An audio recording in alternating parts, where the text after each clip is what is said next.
Welcome back to the Up and Coming Show podcast. I'm one half of the show and I go by the name TJ. What's up, y'all? I'm one half of the show and I go by Lil Re. Yeah, man. So we back in full effect. You know, it's been a minute. We made it back finally, cause Been a minute. We just took a little break. That's it. yeah, man. Minor setbacks, shit been going on. It's been kind of crazy, especially with the pandemic and all the stuff that's going on. We got a lot to talk about. Yeah, it's been a little bumpy road, but we managed to get through it. Yeah, man. Let's just bring them up to speed on us, cuz. So, me and cuz took a trip, road trip. Took a vacation last year around October. A lot of driving, man. A lot of driving. It was a good experience, though, wasn't it? Yeah, I seen a lot of shit I ain't never seen before in my life. Yeah.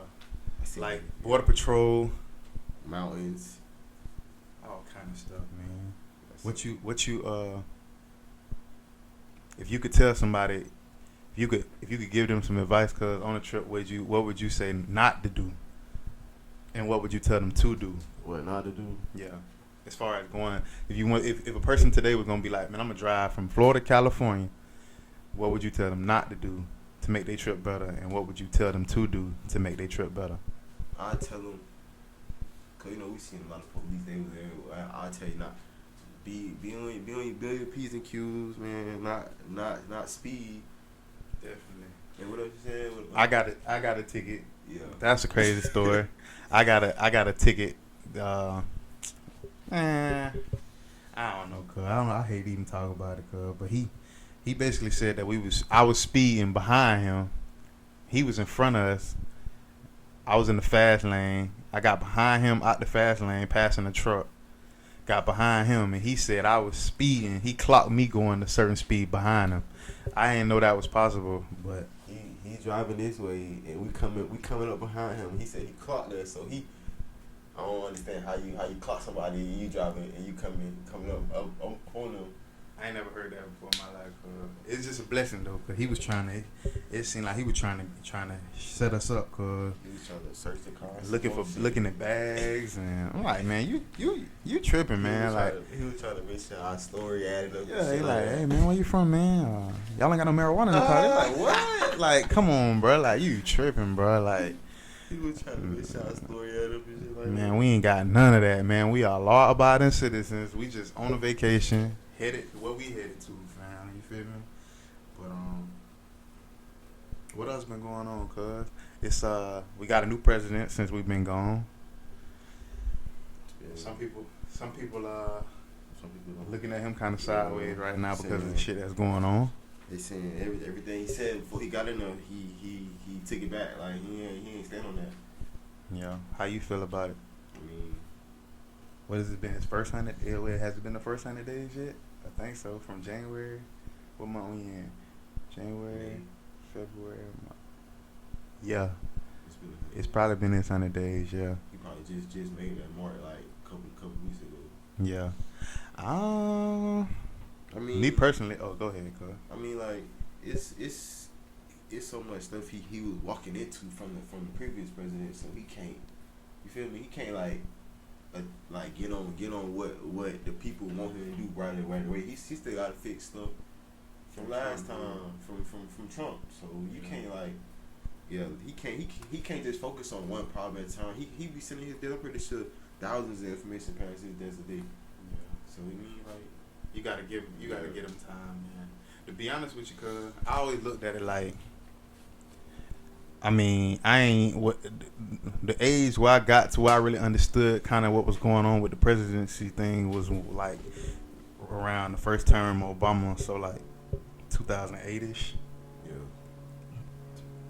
And just from me looking at how he looked when he came in office, and then how he looked after he left office, it's like that job, cuz like people talk that shit, people say a bunch of stuff, but that's a lot of pressure, cuz. that man walked in the office looking like he was 18. That man came out there with gray hair.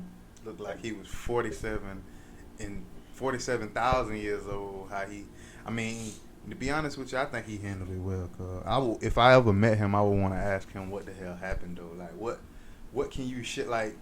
You ever seen the show Charm with the lady she like touch you and she like let you into her mind and show you what she done like seen and shit like that. It's an old show, whatever. But I just seen it a while ago. I would want. Well, I don't know if I would want him to do that, cause he might show me some shit down all the darkest, deepest secrets. I'm pretty sure he seen, experienced stuff he probably never would thought he would seen. Oh yeah. And then I'm pretty sure he like probably got to go through therapy like to cope with it, because I know it took a toll on him. So. What you think probably the biggest? I mean, as far as it's a bunch of shit. When you become the president, it's so many things I would think that you have to be worried about that a regular person like us won't have to worry about. Like, what if you wake up tomorrow and somebody done a different country done sent something over here and you gotta react and send people away from their family? Like, it's a bunch of pressure and shit that you have to do that. I feel like once you take on the presidency, your life will never go back to normal. Like, nah, because after that, you still known as a former president. Yeah. So you damn near gotta be protected like you're in witness protection or something like that. Your family too, his daughters, all of them. And after they still protect you 24/7. Like the rest of your life, I believe so. For the rest of your life. Yeah. But yeah, I'm pretty sure he done experienced some stuff. Yeah, man. Shout out to that boy. That done traumatized him. But hey, yeah, gotta it. make it happen, man. But yeah, so you know what I'm saying. That's that on that. You know what I'm saying. We trying to think about what all that don't happen. We done been gone a long time. Cause we back. We gonna be more consistent. We gonna be dropping them. You know what I'm saying. So I'm just trying to think of everything that we done went through since we ain't dropped the episode, just to catch them up to speed on what's been going on in the world. Kodak got out. So much shit. That was a Florida what a holiday almost. Yeah. Cause that boy got out, and that's something that Trump did. Trump did his thing before he left out. Him, Part and Wayne. So Drop Wayne charges. Yeah. I know that boy happy. Most people be like, man, he only did that because he was trying to win back the election and all that. Yeah, but it's so much stuff he could have did other than free Kodak or drop Wayne charges. There's so much other stuff he could have did. Most definitely. And people were saying he could have actually did worse stuff too. Cause like he could have messed some stuff up for real. People were saying it was he did them two things for a reason, but I don't see it like that. Cause honestly, he could have been selfish and not did it and be like, the people that voted for me last presidency, they just gonna vote for me again and I'll win that way. So it don't make no sense for me to be letting y'all out. You know what I'm saying? Ain't gonna lie, cause half the people who voted for him, they ain't gonna lie by the end of his term, they weren't feeling him no more, cause they ain't gonna, I don't know. But you voted him in. That's what I'm saying. Like they had regretted it at like close to the end of his term. Like, yeah, and it's just usually how it be. Cause everybody that voted for Bush, when he started getting in there and tearing up the world and shit with the going over there and fucking with the people in Iraq and doing all the shit he did in his presidency, people that voted for him was ready to get him out of there and stuff. It always happened like that. But politicians lie, cause they be trying to.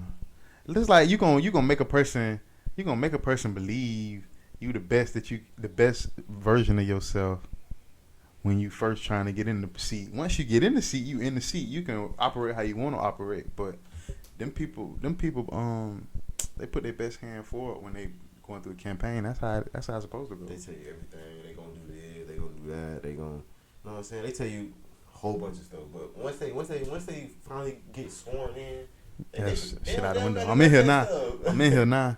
So all the stuff I was planning on doing myself, I'm finna start doing that now. You know what I'm saying? None of that stuff, like, y'all can't. What y'all gonna do? Fight him or something like that? Cause he don't want to do it. He ain't gonna do nothing. Ain't gonna do the same thing we always do. Cause sit around and complain and talk about what he ain't doing, and man. say, "Oh, I should never did this, I never," but you did though. Yeah. Anybody forced you to do that? You had when you signed that ballot, you got so many other options. Anybody Or you don't have to.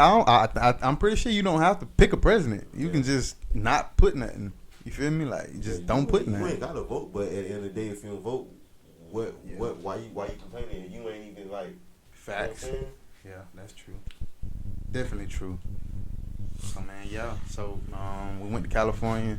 We visited Nipsey Hussle Square, as it's called now, and we got really inspired. I personally got inspired when we went over there, because here you got a person that come from nothing, build his community up. It's sad that he had to go through what he went through, but as far as his message and what he was speaking towards and everything that he did for that community, you can tell like them people over there really had love for the man, like in a major way, in my opinion, from what I saw.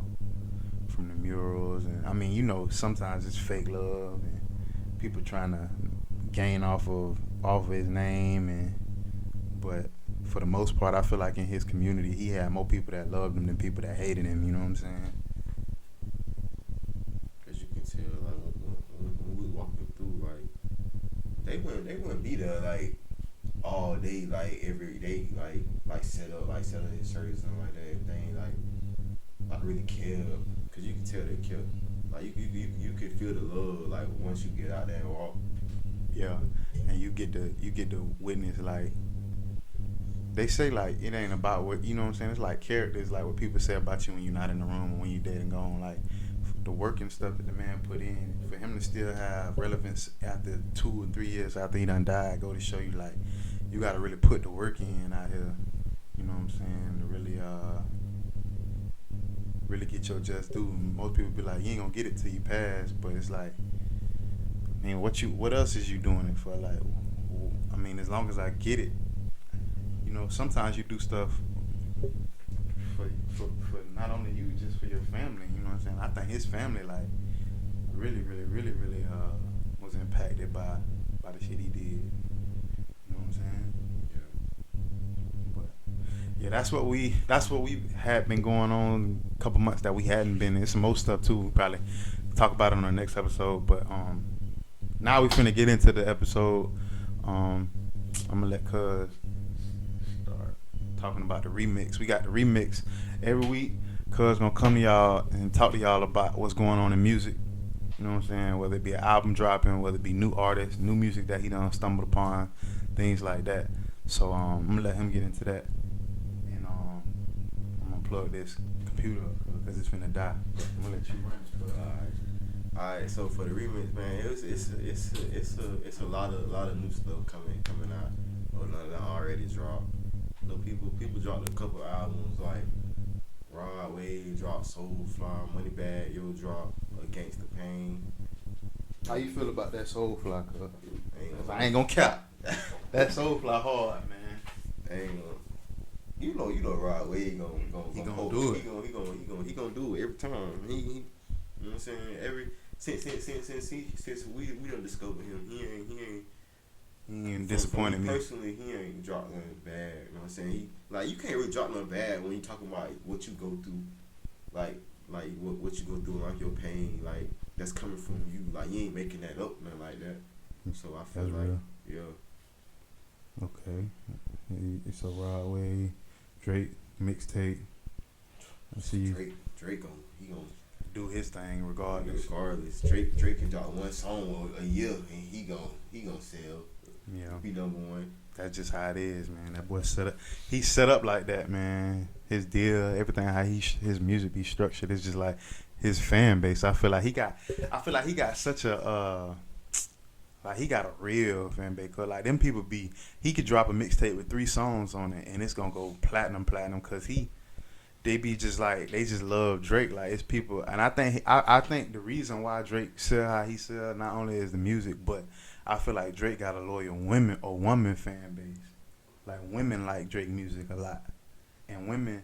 I heard something that women is the best consumers and fans and family and people that you want to consume your content, because they gonna go and spend their money on it. Like, you know, we I feel like, man, we gonna find every avenue around spinning the bag on him. Like, if my dog got it, I'm gonna just listen to it in his car. Bro, send me that. You know what I'm saying? Or something like that. Or sorry, we gonna download it from something. And you know what I'm saying? We ain't gonna really. We gonna like I seen Nipsey in the Hustle interview. He was like, people gonna test it out before they put money into it. Like, let me make sure it's worth my money. I feel like that's how men consume this stuff. But keep going, cuz. You know what I'm saying? What I was finna say. What I was finna say. And then Drake, he don't really talk about like the average stuff. Like What you mean? Like when he rap, like he don't like sound like the average person. Like drugs, guns, Oh yeah, money. yeah, Like he different. Yeah, like he don't. That's another reason why people fuck with him like that. Cause he don't like just talk about the same stuff you hear normally. Like, he just talk about different stuff like some shit that's like Wayne, like that shit mind blowing. Like you gotta come back to it, like the figure whip out what he said. You know what I'm saying? Like you gotta. I ain't saying it's like it's like stuff you don't understand, but it's stuff like damn, I can't even think of this shit. Like you just basically saying like the topic of his music. Yeah. It's probably. I think I feel like it's stuff that like everybody have on their mind, but it's just something that don't come out in everyday music. Yeah. And he just bring it to light. Like, damn, I thought about that. Or like, you know how like most music nowadays is like hard body. Like, ain't really no push. You know what I'm saying? Pooh Shiesty, and it's like hard body. Like Drake got the music like. That Lil Baby song, Emotionally Scarred, that's a Drake song to me. Like Drake could come out with some music like that, you know what I'm saying? Like that's what he talk about. And he ain't afraid to push the envelope when it comes to talking about his feelings. That's what I feel. Like he a great artist. Like he put his creativity and he put his all into, you know what I'm saying, what he done been through as far as women in life. So yeah, I definitely feel you on that one, cuz. What I was gonna say, Coley Ray drop her hit single. What is it called? No parties. That's I feel like that song hard. Yeah, that song hard. Yeah, that song hard. I ain't gonna cap. At first, when I ain't know it was her. I had been seeing her on a bunch of DJ Small Eyes videos, but I ain't know that was actually her that had that song. I thought that was Days Low at first. When I first heard it, I forgot all about Days Low. That sounds just like Days Low, but when I actually like seen it song or like video, I'm like, damn, but she sound Days Low. Yeah, she do. Nah, you right about that, cuz. That's real though. What you just said. I forgot all about Days Low. I ain't heard nothing from Days Low in a minute, but she do got a lot of similarities in her music of this Days Low. For real. Yeah, that was real. Bro. Everybody was saying, oh, she sounds just like her. She find her flow. You know what I'm saying, but like you can't change your voice the way you sing or rap or nothing like that. So, I just feel like why people have so much to say about what people doing. Like, bruh, okay, how you know she ain't grow up listening to Days Low? Days Low probably inspired her, motivated her. Like, what's wrong with that, cuz? But you know, people just say, oh, Days Low can't. It's just saying people weird to me, bro. Like, what's the purpose of great artists making music that people like? That okay? If that's the case, then don't sample music. Don't do nothing. Like, why she can't sound familiar in Days Low? It ain't always that she biting Days Low flow. She just may be that much. She may be that much of a fan of that person that she's not mimic, or I don't want to say copy, but she's put that in her style of rap. Like, I want to rap like him. I'm sure there's people like J. Cole that I'm sure, even though he messing with Jay-Z right now, I'm sure he was like, when I get older, I want to be lyrical like Jay-Z. I don't want to be Jay-Z, but I want to be lyrical like Jay-Z. You know what I'm saying? That's what I feel like with that situation with the Coi Leray thing. Like, and my thing is though, once you listen to the song and you say she sound like this person, that person, okay, go on watch it. They like your opinion don't matter. You listen to the song, you said you feel how you feel. Go on watch it. Like why you got to complain about it for this? At the end of the day, you ain't doing nothing but boosting her like streams up, or you know what I'm saying, her image up, because not everybody gonna want to listen to it or like to see how it really sound, because you talking about it. So really and truly, if you was trying to hate, you actually ain't doing nothing but making her what you don't want her to be. Because everybody gonna gonna check it out. Just see what you talking about. Yeah. Facts, man. That's real, cuz. I ain't even look at it like that. Yeah. But I hear people say all the time, like, all publicity is good publicity, but I ain't never looked at it like that. Do boost people rating. Like, people gonna go and listen to the song just because you saying anything about it. And some people might not even know about the song Until you complain about it. So you done gave light that. You done gave light to the situation. Exactly. And then, you know, Baby and Dirt got an album coming out. You fuck with that Dirt. Cuz listening to Dirt the whole ride to Cali. Cuz had that Dirt on. That's you. I low key. I'm gonna tell you something. Cuz you low key put me on Dirt. Cuz I ain't really listened to Dirt like that before that trip. Yeah. But Dirt your hard. I ain't gonna cap. Cuz you did that. Nah, that's real. Cuz if you see this Dirt, Cuz be rocking your shit, man. Cuz he had the rental on Dirt, boy. For real. He had the rental on Dirt on no cap. No cap at all, man. And then Baby gonna come in with they gonna come together with, man. That shit crazy, bro. Dirt ain't they finna do a whole like collab thing? That shit they say that shit supposed to drop May 28th. Cuz gonna have that shit booming. Play that shit out, girl. I ain't gonna lie to you, girl. I'm finna play that shit out. What you like about Dirt, cuz? Just the real shit. He just spit that shit, man. Like he just like he ain't like the stuff people afraid to rap about. Like Dirt he gonna rap about that shit. Like he gonna say that he shit. Gonna like, tell you. Like he ain't afraid to talk about his girl. Like he love his bros, all that stuff, shit like that. Like he don't give a damn what you say about what he talking about. He gonna say it because that's he his say, own fan. Yeah, I feel you on that one. And then recently, Baby just dropped the On Me remix with Megan Thee Stallion. The fans, the people ain't like that. Why? Cause they kept saying put what's the girl name? Omeretta on it. Omeretta. Yeah. Who that is? She from Atlanta. Oh, she a new artist? Yeah. She his artist? She not new. She not his artist. She just rap and sing. But the fans was saying, oh, put her on it. But they told him after or before? They was saying before, cause he had made a tweet saying "Omi remix" with a question mark, and the fans they was underneath the like quoting it, retweeting it, like saying put her. And he ended up putting Meg. He put you know how that is, like cause what if Meg verse was harder than him or something? Like we don't know what happened. I feel like when you do a remix to a song, like you put somebody on it to boost it, like the first and that one. Yeah, and he probably just felt like she won the best. Like, hey man, it's his song. At the end of the day, you can't be mad.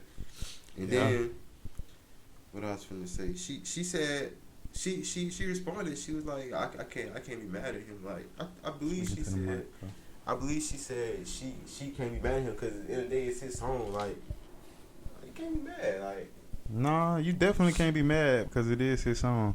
I mean, you wanna make your fans happy, but at the end of the day, it's like musically, them people are artists. Like that's their music, that's their life. So if he felt like you don't know, she could have came and did a verse and everything, and he may have had a couple females come do verses like, hey, do a verse for me, and he probably sat down and was just like, from my verse and what I'm talking about and what she talking about and how Meg voice is and how my voice is, it mesh. Like, this was the one I want to put out. He may have a version with the girl, you know what I'm saying? He may put it out, he may not, but we don't really be knowing what be going on in these people's lives, cuz like we don't know what be going on. You know what I'm saying? Like, we don't be knowing. Like, people be so zoomed in to what's going on. They need to step back and realize, like, shit happened, like life happened, like I ain't gonna cap, cuz even like flying in the airport. You walking through the airport, you a regular person, you get up early in the damn morning, you be scared sometimes to fly, like you don't want nobody running up in your face, hey, how you doing, like jolly and stuff, and like just because they celebrities don't mean that they want the same way you feel, these people feel. Like, you got like a person have to step back and hear a celebrity be like, bruh, what if I was you and you know what I'm saying, like I came up in your face 6 o'clock in the morning. Like, you don't know what these people could be flying from Paris. He could have had a European tour or something. And you just running up on the man, all in the man's face. You don't know, this man grandma could have died or something, cuz. You don't know these people's lives. Like, we be so into they shit.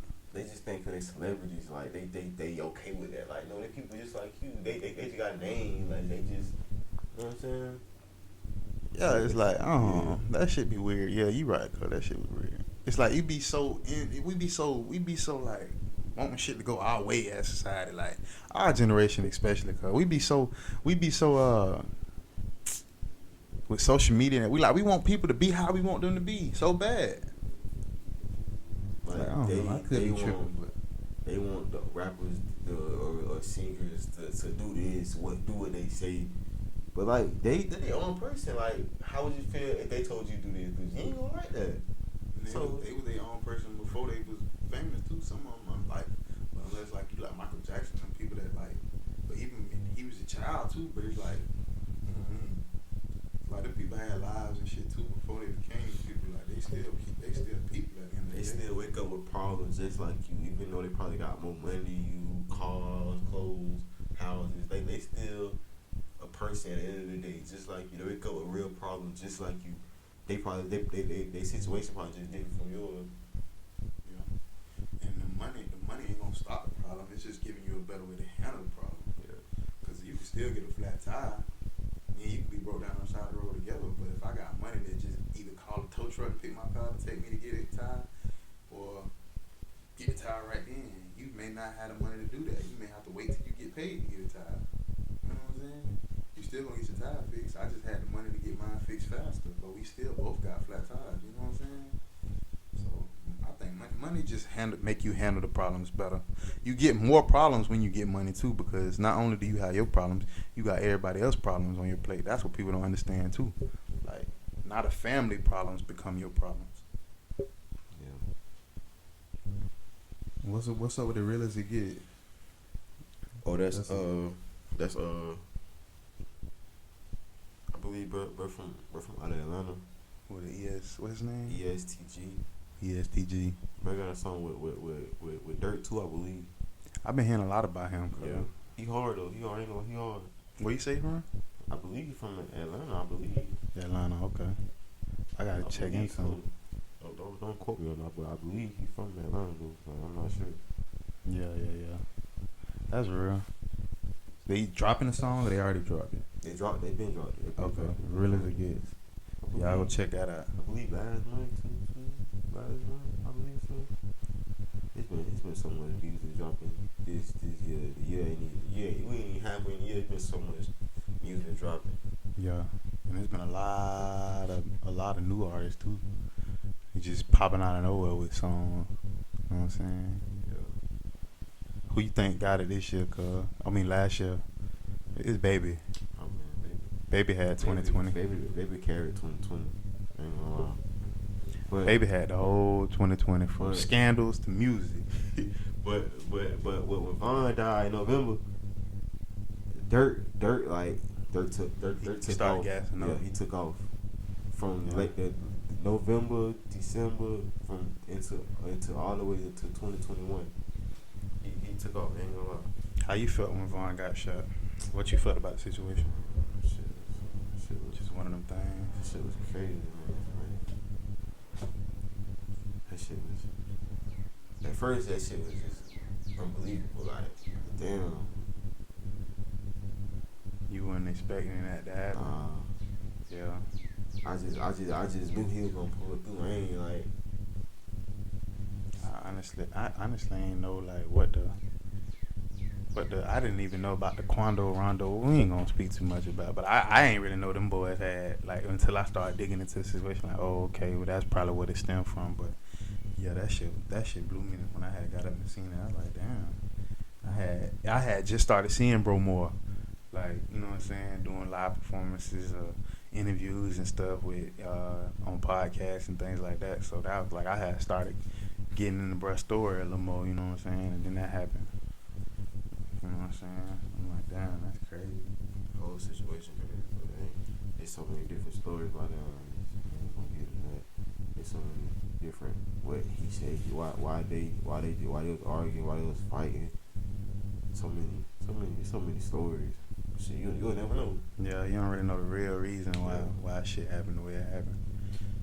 People that was in his circle probably know, but you know, He don't really want to share that type of shit. What, shiesty season? Shiesty, man. Shiesty hard, man. I feel like he the hardest out of the 1017 group. Yeah. Only other person I heard of, who, Big Scar? Big Scar, Fuji. Yeah, and Fuji, Fuji. Ain't Fuji locked up? Yeah.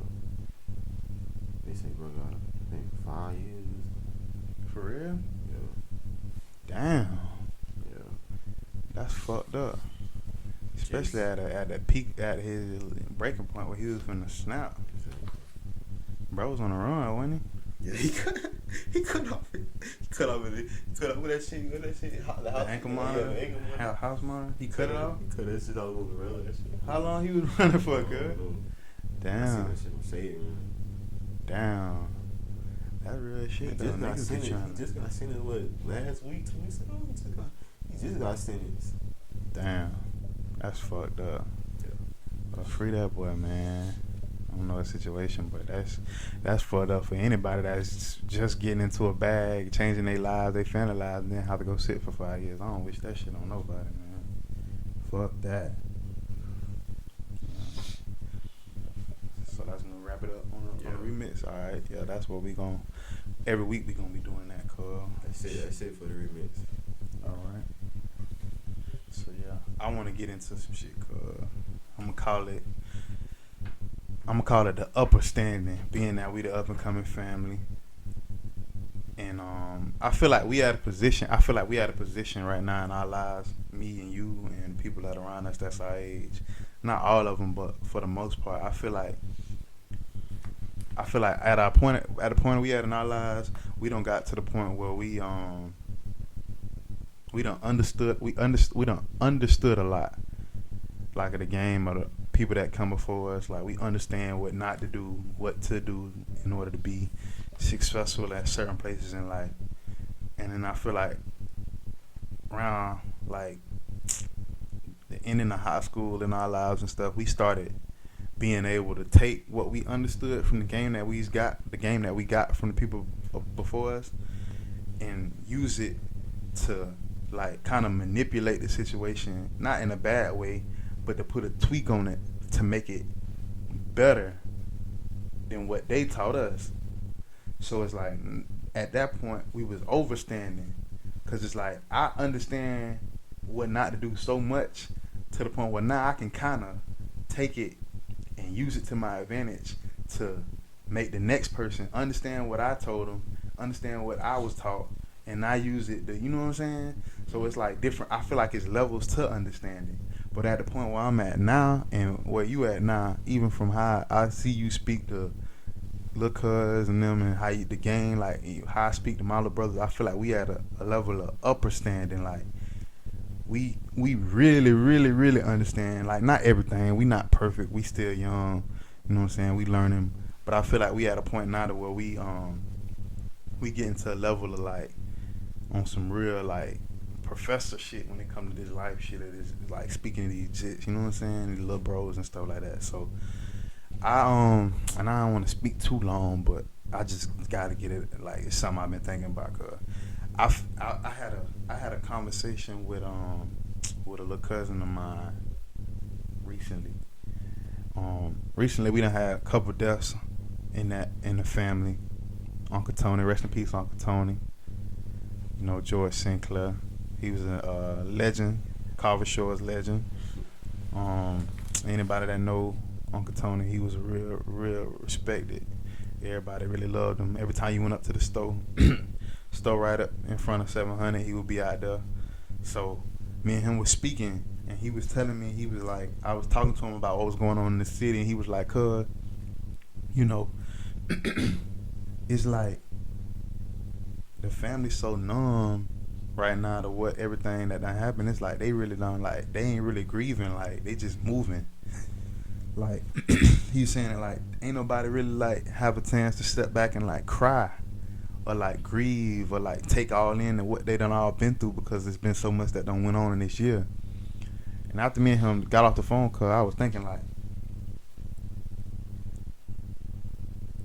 the OG, like they call themselves OGs, or some people say old heads or whatever. They they be so adamant about getting these kids to live their lives the way they want them to live it, to the point where they don't really step back and realize exactly what the hell these kids go through. Like, you can't sit down and talk to these kids about shit that you went through in your life,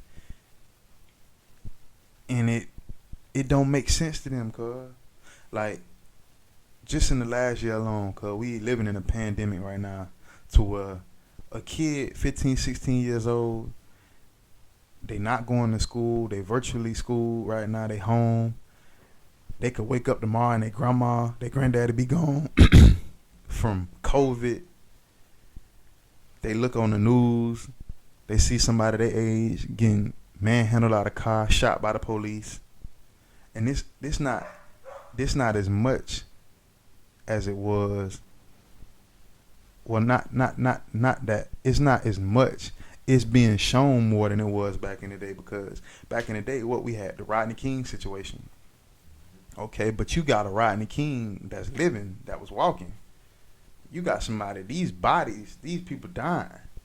So these kids, it's at a 10 times more worse than what you know what I'm saying? The George Floyd situation, like, you can't sit down, like he was telling me, he was like, cuz, these people be telling us, like, man, you need to think towards 5 years from now, 10 years from now. They don't think that they gonna be here in 5 or 10 years, cuz. The life that you was living and the time frame that you had to be able to take your time and live, they don't have the luxury of doing it. It's at a point now to where it's like, them kids want this stuff now, man. And then on the other side of it, they seeing the good, successful people in life that's on YouTube, that's dropping songs, that's changing their lives in a split second. People that's going TikTok famous overnight, 5 million views overnight, 80,000 views overnight. It's like, it's all being set up. I feel like it's all being set up against them. Like, here it is, all the problems that you was going through in your life, everything that you went through and had to go through, they still going through, but then they got all these new set of problems that they going through. So it's like, I feel like we can't really try to look down on them. And I feel like they should stop doing that. And I feel like that's why they get the resistance and the hatred that they get towards us, is because they don't really realize, they don't really got a magnifying glass on what's going on. And a lot of them been so far removed from the streets to the point where they don't even understand, they don't even have a clue about what's really going on, cuz. You know what I'm saying? Like, you feel me on that? Do you feel like the parents, like the parents, like, pressure their kids because what they see other kids doing, and so they want their kids to do the same thing? Do you feel like the parents like pressure them to do it? Like not pressure them, but like they see like they neighbors' kids going to college, you know what I'm saying, going to trade schools or anything like that. So they probably feel like their son should do the same thing, but everybody can't, you know what I'm saying? Everybody don't gotta do that, like, yeah, to be successful and like that. Like, everybody don't gotta do what they see everybody else doing, like, you know what I'm saying? That's real. Yeah. Okay, so you saying that the reason that they tell them their kids, I feel like it's got to do with your environment as well, Yeah. because now, okay, we know the story of us even growing up in the ghetto and coming from where we come from. It ain't a lot of, like, you can't pinpoint a lot of success stories. Like, okay, maybe he went to college, he played ball, bro play ball, or bro a drug dealer, he rich, or you ain't saying, oh, he's a YouTuber and he make millions of dollars or thousands of dollars a month, or bro's a lawyer, bro's a doctor. It ain't like, you don't see the various ranges of what you can do with your life in a city, like in the urban communities like where we come from. It's more tragic stories than successful stories. Exactly. So what I'm saying is for me as a kid, if I'm 15, 16 years old right now, what I'm saying is you sitting down in front of me telling me what I should be doing and what my plan should be 5 years from now, or what I should be doing. But you don't really realize what I'm up. Like, you not getting it. Like, you not coming outside with me. You not living this. Experiencing everyday life. Like, I can wake up the next day and be gone. I gotta change or be gone. I gotta change my path or be gone. Like, and I don't think they get it. That's what I'm trying to say. I don't think they understand. I think it's it's blurred communication from an older generation to kids that ain't trying to hit it because they really don't got time to sit and even listen to what you're saying. They want to listen, but it's like I got to go get what I got to get because, like you say, because tomorrow I could be gone. My grandma could be gone. Like, you know what I'm saying? It's a silent killer out here. It's a physical killer out here. How can you tell a kid, cause that's 15 years old, to do this and do that when he could wake up tomorrow and the people that's supposed to protect him in his community, the people that's put in the government to be able to protect him is who he at war with. Not only the niggas up the street that you know what I'm saying, but the people that's patrolling his neighborhood is the ones that he at war with. The police. So how can you know what I'm saying? That shit don't even apply. And what I'm saying is they say, well, we done went through everything that y'all went through. At this point in time in life, I beg to differ. You know what I'm saying? That's a debatable argument. That's something that could be debated right now. Yeah, it's definitely can be debated. But they might not want to hear it. But the same way you don't want to hear that. The same way we don't want to hear that shit. What's all, you know what I'm saying? And it's not to be disrespectful. It's just the fact of if you not okay, they always tell us you got to give respect to get it. But if you're not listening to what I'm saying, if I'm sitting here telling you, look, this is what we going through, and you just like y'all just complain, oh, you making excuses. They like, take it no, they take it in disrespect. Like, listen to what I say, basically. If they feel like if what you say is not what they want to hear, or they don't like it, oh, it's disrespect. But and truly honest, it's your opinion. So how can you get mad at me for voicing my opinion? It's like when you don't speak up, they say you don't understand, you a coward like that. But when you do speak up, they say you be disrespectful or you just say anything, you lying. So it's like, can you win? Like you can't win. Like can't win. So at that point, what do you think they do? What do you think they do, cuz? In your opinion, what you think the kid do? Like, what you think we do? If we can't get you to listen and understand how we feeling, we can't go out here and, you know, they gonna wreck out. It's like they gonna crash. It's like, bro, the shit we up against is so toxic. People talk about toxic. This world right now is toxic, cuz. Not just the shit that's in the air that's floating around here, COVID-wise, that can kill us, but just the energy, the social media, society, all this shit toxic. You know what I'm saying? Like, if we gonna keep it above. And then, I feel like social media plays a part in that too. Definitely. Cause you can work 9 to 5 today, get off work tonight, go on social media, see all these people living life, or they probably scamming drugs, all this fraud, you know what I'm saying? And you like, damn, like what am I doing? Working 9 to 5 or something. Like they probably like, damn, like that plays another part. Like, so how they see society, like they probably feel like, damn, like am I living my life right? Yeah, no, that's real. So you think social media putting the pressure on them too? It's playing a big part in how they feeling too, cause it's like, damn, this man, I just was walking down the street with him 2 weeks ago, and he done grabbed the PPP, or he done did this, or he done did that, whatever, and now this man he done separate himself from me so far to the point where it's like putting pressure on the kid, like, man, I gotta do something. Then I feel like women play a part in it too, cause then like oh, that's deep. They say, like, you know how women be like, oh, if you ain't got this, I can't talk to you. If you ain't got no money, I can't focus. So they put pressure on the men, like they feel like, oh, I gotta get this car, I gotta get these pound shoes, this outfit that for her to talk to me, or I gotta pay her bill. You know what I'm saying? So they might make them crash out, go rob somebody, steal some shit like that. Just to talk to the chick that they liked in high school that they've been trying to get for so long. So facts.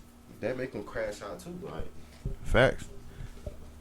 So that's what I'm saying, cuz when you put all this, what we talking about, you got the social media world and the pressures of that making you look like you a lame because you ain't got the stuff that these niggas got on social media. The girls that you want that every man want. The pressure that they putting on you to get the Birkin bags, to have the bag, to have yourself at a certain standard. The pressure from walking down the street, having to duck and hide when you see the police, because you thinking that they on the hunt for us, and they are from what they showing us. And then also you got the pandemic and everything that's going on, people losing their family members and all that, things like that. If you put all that in the jar, cuz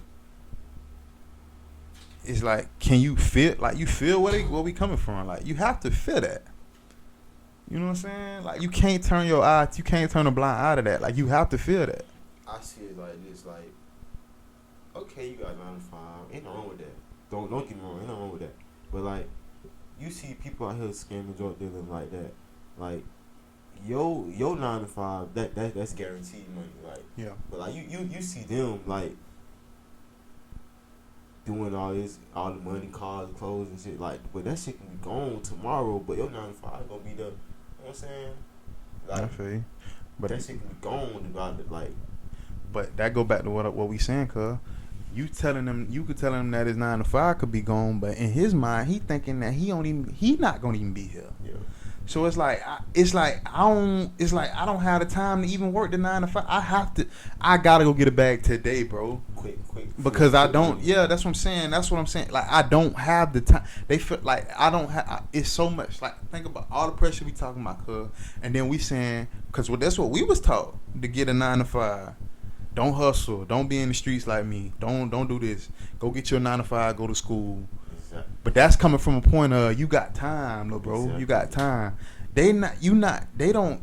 The time shit ain't is null and void to them, cuz. You know what's crazy? They say don't do this, don't do that, but they seeing you do it, so they think it's okay because you doing it. And you setting the standard in your neighborhood, because when you come through in the vert, when you got the 30s, when you got the nice shoes on, when you got the Jordans that just dropped, and you got the woman that they modeling what the women they want, and you telling them, nah, don't do me, don't be like me, bro. It's like, huh? You better than me. But why you doing it though? Like, if that was the case, you would be doing everything you just told me to do and still have the same stuff that you had, same car, same clothes, same girl, and then I respect that more for you saying don't do what I do. But for right now, I'm gonna be like, I'm doing what you're doing, and I don't see you get up. You don't leave your house at 7, 8 o'clock in the morning. You get up after 12. You make $30,000 and $40,000 a day. You know what I'm saying? Like, you don't think for 1 minute that we ain't see it, cause we did. You feel me? Cause some people feel like, oh, why he telling me don't do this? Cause he don't want me to have this stuff, the stuff like he got. Yeah. Like why he telling me don't grind, don't sell Jordan like that? Cause he telling me he don't want me to have the stuff that he got. That's some real shit, cuz.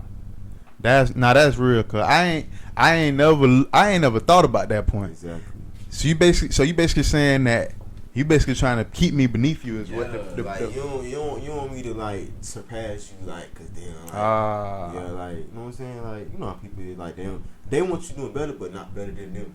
Yeah, like, I want you to get to a point in your life to where you getting this, but I don't want you to have more than me. It's like, I'm gonna only help you so far.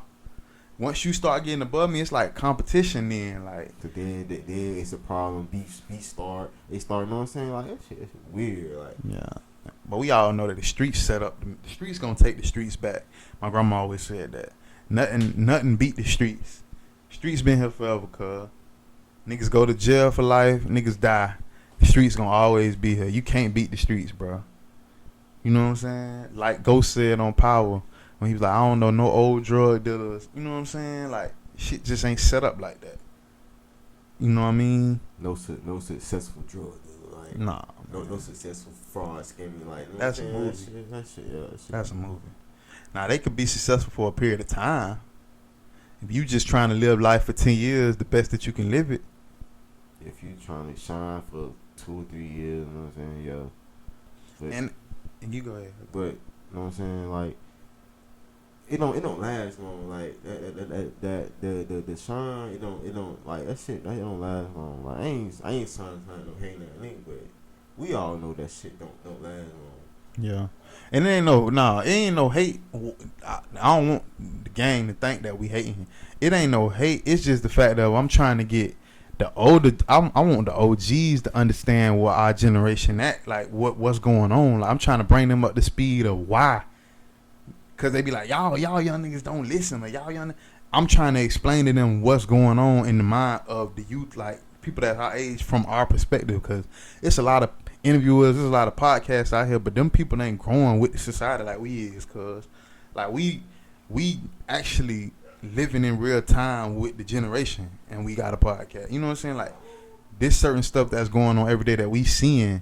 You know what I'm saying? And we young niggas, cuz like, but we at a point, like I say, we to understand what's going on from their point of view and the old head point of view, because I understand why they feel the way they feel. You know what I'm saying? And I also understand why the youngest feel the way they feel. Like, I understand why we feel the way we feel. So I'm just trying to bridge the gap of why it's so much blurred communication between our generations. You know what I'm saying? It's because of what everybody being faced with now. What they see and they think they gotta have. In reality, you don't gotta have it. You don't. And you can take your time to get it, because if it's meant for you, you're going to have the time to get it. You know what I'm saying? You're going to have the time. But you also got to get to a point of understanding that, or understanding that you're going to have time. They don't understand that right now because of what they're seeing. You can't tell me I got time when what I'm faced every day. Telling me I got time don't it's not convincing right now. You know what I'm saying? Like, back in the day, it would be convincing for them to tell us that we got time because we had elders that was living at 80, 90 years old. You know what I'm saying? We don't that shit. People ain't seeing 21. It's 18. not. That's what I'm saying. People ain't seeing 10 years old. Like, so, like, the life, the span on life in they eyes is small. It ain't what we thought it was 30 years. They think 19, 20. They think I'm out. You feel me? So I don't know. That's just what I want to talk about with the Upper Standing segment today on the Up and Coming Podcast Show.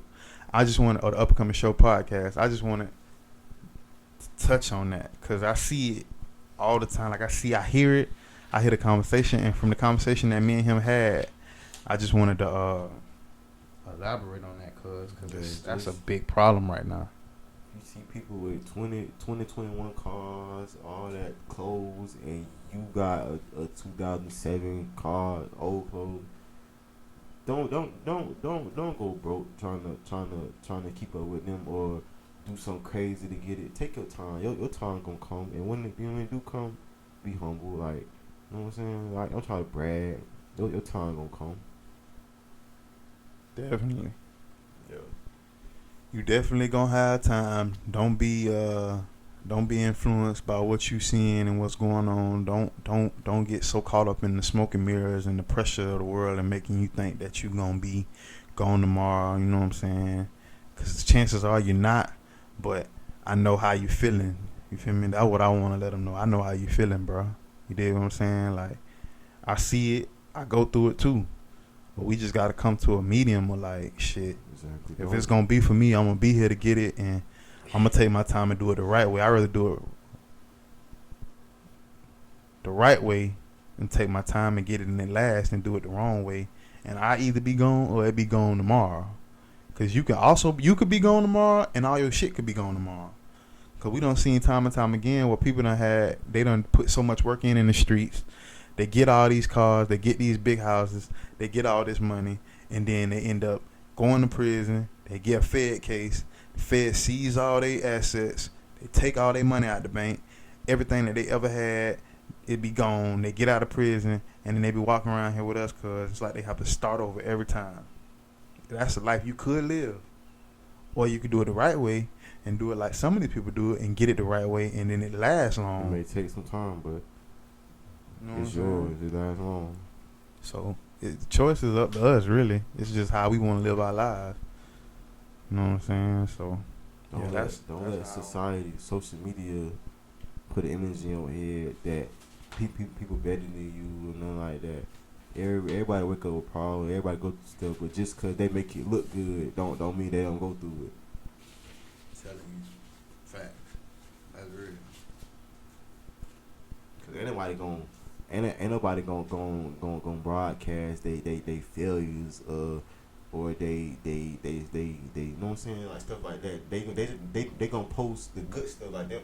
Like you go to social media, don't nobody post what it took to get all that shit. I just got a new car, but they ain't gonna tell you the part where I had to act like I had to save up money 10 years to get this car. Like they ain't gonna tell you that. Like the caption gonna be no payments, no like no cash out, but they ain't gonna tell you The flex. They say the money up for 10 years to get that 1% they dream car. That's real. But you see it though, and you like, damn, they just got it, been no payments, nothing like that. But I got an AMG. Exactly. So, in other words, don't judge a book by its cover, because you don't know what it took for them to get to that point. Yeah, you don't know what they did to get that shit. To be honest with you. Exactly. So you can't go by, oh damn, he got that. Or another thing about these celebrities and their relationship, they be like relationship goals. You don't know what people go through behind closed doors. They probably beating her ass. She probably beating his ass. And then y'all talking about some goals. Facts. You know what I'm saying? That's real, cuz. You speaking on it, man. That's why they just say you gotta live your life at your own pace. Like you can't live nobody's shadow. Like you gotta live your life, live your own life. Cause you unique, and the shit that you going through, somebody else ain't going through. Like Exactly. somebody done went through or ain't going through, or you might be the first person to be going through the shit you going through. Like you just gotta. You got your own mind. Yeah, you got your own life, bro. You your own person. You live your own life. You got your own problems. Yeah. You know what I'm saying? Fact. That's just that. Definitely. All right. So that's that on that. That's the upper standing for the week. We did a remix, upper standing of the week. All right. Now we gonna get into what we really came to talk about, cuz. You know what I'm saying? Right here.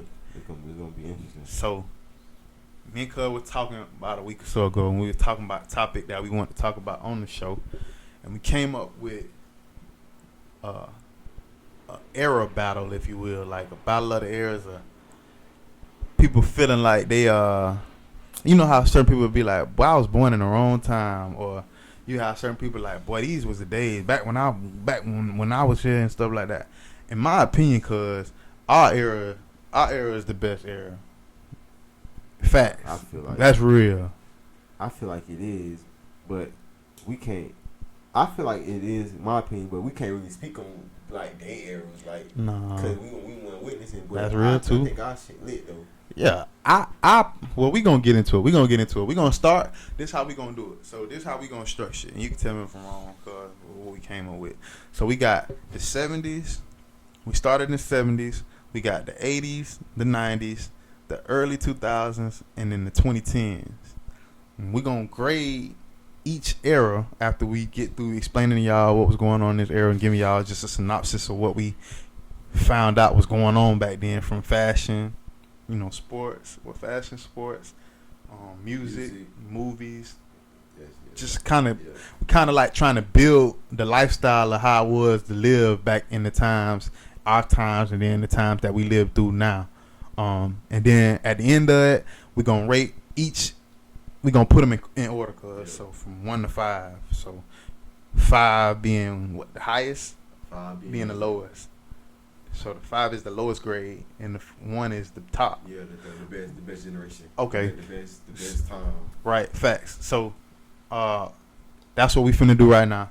So, if you're watching the podcast right now, if you listen to the podcast right now, start thinking about if you was born in the 70s, born in the 80s, born in the 90s, the early 2000s, or the 2010s. Start thinking about some of the stuff, and if you feel like we leaving something out, which we probably are, get down in the video description, in the comment section, and just leave little comments of certain things that you think we missed out, or that we could have talked about. Yeah. So I'm gonna start with the 70s, and then we're gonna bounce back and forth. I'm gonna start with the 70s. I'm gonna give y'all just a rundown of what was going on in the 70s. So in the 70s, cuz, you know what I'm saying, I ain't gonna cap. In the 70s, the music was that. We still listening to music from the 70s today, cuz. Now I ain't gonna cap. We had some good music in the mid 90s to the late 90s, but the 70s they had musicians like Marvin Gaye, Let's Stay Together by Al Green in 72, Rock With You, Michael Jackson 79. Hip hop was started in the late 70s too. So '70s is kind of lit in that era. They came together and created the hip hop, and hip hop is the biggest genre of music in the world right now. So that's something lit that happened in the '70s. You know what I'm saying? And they consider the '70s the golden age of soul music. So like, I don't know if you've seen the Isley brother and Earth, Wind and Fire verses with Steve Harvey, but he kept saying soul music. Soul music is it's some good music, man. Like that, I feel like all music stem from that soul music because it's real shit. Like it's just they talking about heartbreak and like, girl, you know I like that type of music. They was shit was real, man. Like I don't think we can get no realer than what. I don't think we can create a realer time of speaking what you was going through in your music than the '70s. Like I feel like they was really going through like heartbreak. They was really in love. How they say they was in love. Like their music was a reflection of that. Fashion wise in the '70s, y'all was kind of on some. They was kind of on some crazy stuff. Like I ain't gonna cap you down. Like men was wearing like the the platform shoes, cause like the old like Superfly pimp shoes, like the ones like the heel, like not that high, but like like the heel platforms. They were like bell bottoms, like the pants with the that was out wide at the bottom. It's kind of like it was kind of like a hippie era in my opinion, like Austin Powers movie, like with all the colors, patterns, polka dots, stuff like that, like they used to wear, like kind of like I don't know, it was just. I don't know how to explain the '70s fashion. You had some people that wore like suits and stuff like that, but for the most part, they would wear suits. They would open their shirt, like have it where they show all that beef that you know what I'm saying, the hair, nappy hair right there. You know what I'm saying? It was like very Afro like the women had fros kind of. I think it was just a different era, cause you know what I'm saying. They used to like I used to see like people used to like have like the picking in here, like just leave it up. Yeah, like, that's like, that era. Yeah. I think like the end of the '70s to the early '80s, that's how that era was. They just I don't know, it was just like a natural thing. Like I think that's the era Afros was like a thing. Dr. J and they say the theme, like most of the theme for the fashion back in the '70s was like tight at the top and loose at the bottom. Oh yeah, I remember because the pants used to be tight and then like around the heel they used to be like a horse. Yeah, like the bell bottom. Yeah. Facts. That's real shit, cuz.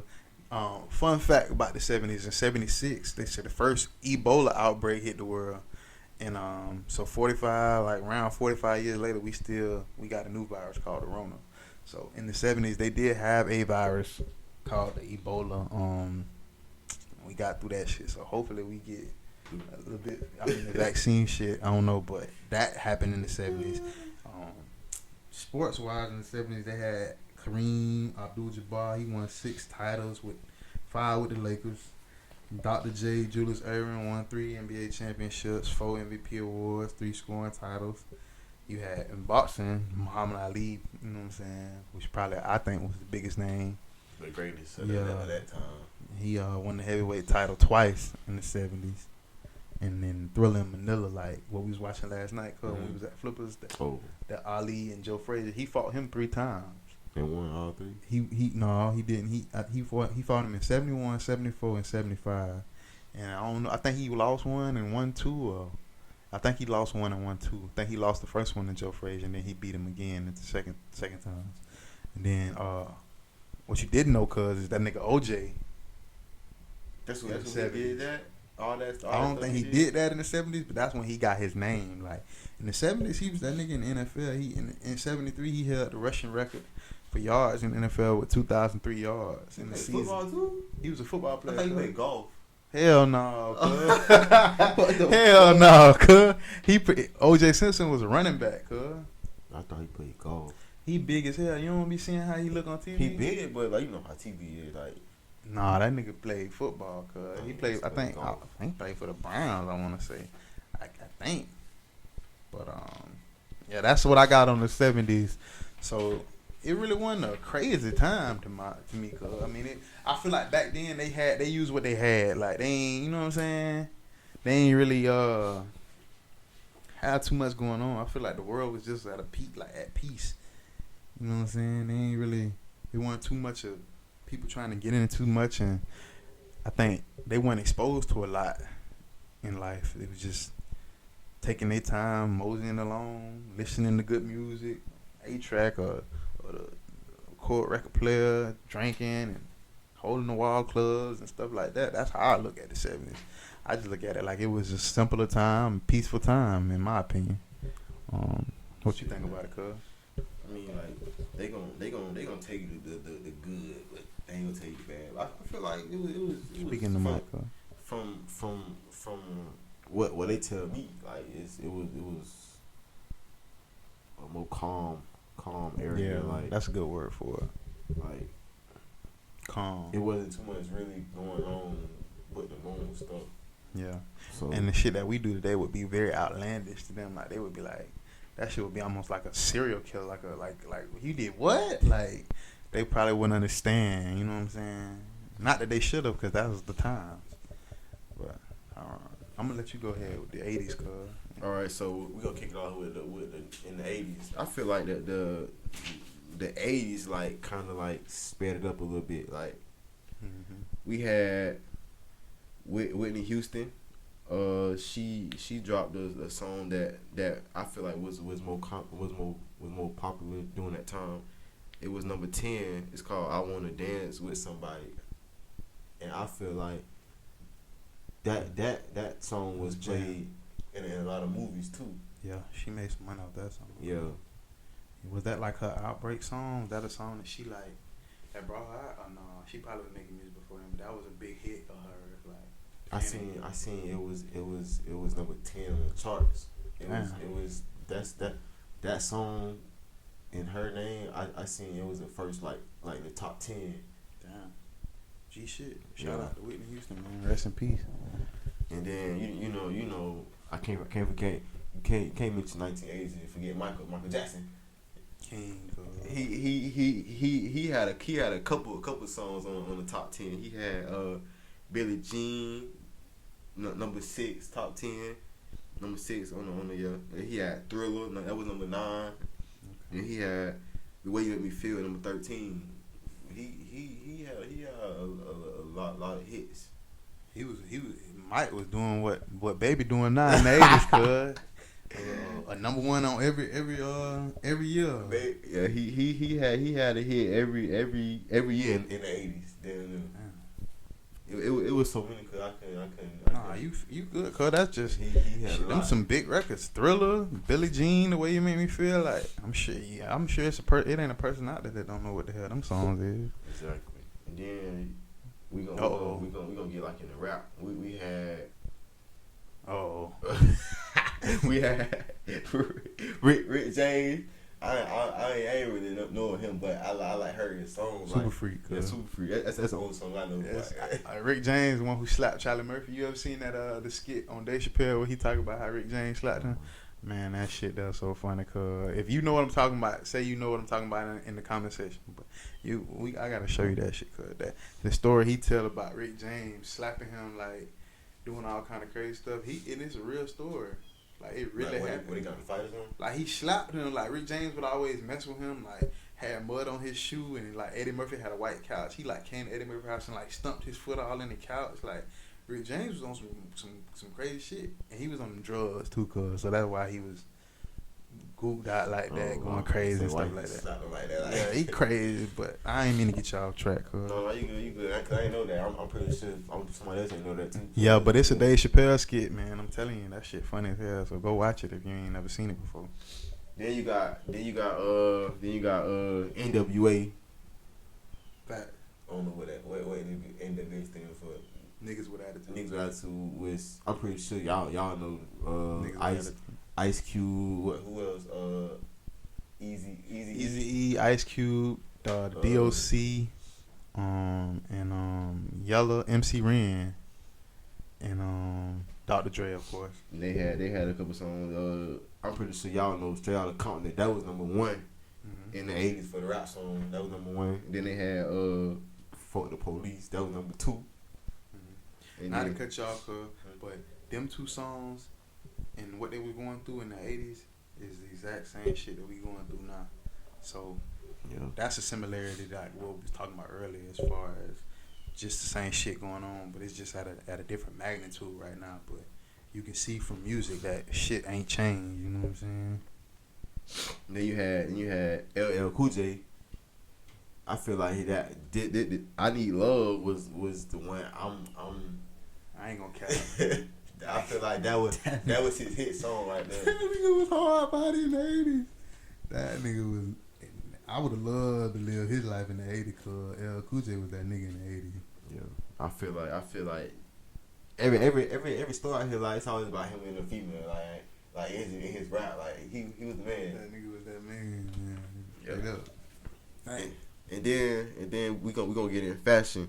So they say track suits was the more famous were like the jumpsuits, like the Adidas, and like the what's the Run DMC? Yeah, like the Kango hats and like the you know what I'm saying, like the Nike jumpsuits, the shell toes, break dance. Yeah, like the windbreakers and all that. I got you.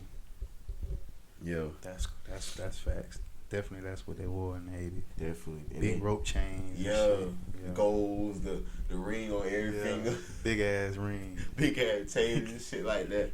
Yeah, I seen that shit a lot in the 80s. Niggas was fly in the 80s. I ain't gonna cap. But we gonna jump into sports now. It wasn't. I ain't really seen nothing. I ain't really been catching my attention. It's cool. But what have you seen? Like baseball, you know what I'm saying, typical stuff. Facts. It wasn't really nothing too special about the sports in the 80s. Yeah, you right. If you don't wanna, you can skip that one. Yeah, so we gonna just jump into the movies. These two movies was around. Well, when I was born in the 90s, these two movies was still popular 10 years later. Friday the 13th. It came out May 9th, 1980. Yeah, facts. What is it? Friday the 13th? Oh, that was the first scary movie. First Michael Myers movie. Yeah, I believe so. Damn, I know they was scared as hell, cause back then they probably ain't. I know the movie theater was lit when that bitch came out. Probably run up out of that bitch and they see Michael Myers there. Then you had Popeye that came out December 12th, 1980. The cartoon. Damn, that cartoon that old? Well, it had to be cool because like mama them be talking about that shit, but I ain't know it came out in no 80s. You taught me something with that one, cuz. Popeye. I ain't gonna lie. Popeye that was a funny ass show. Niggas get mad and eat that spinach. That niggas turn into Hulk. Pop out on your head.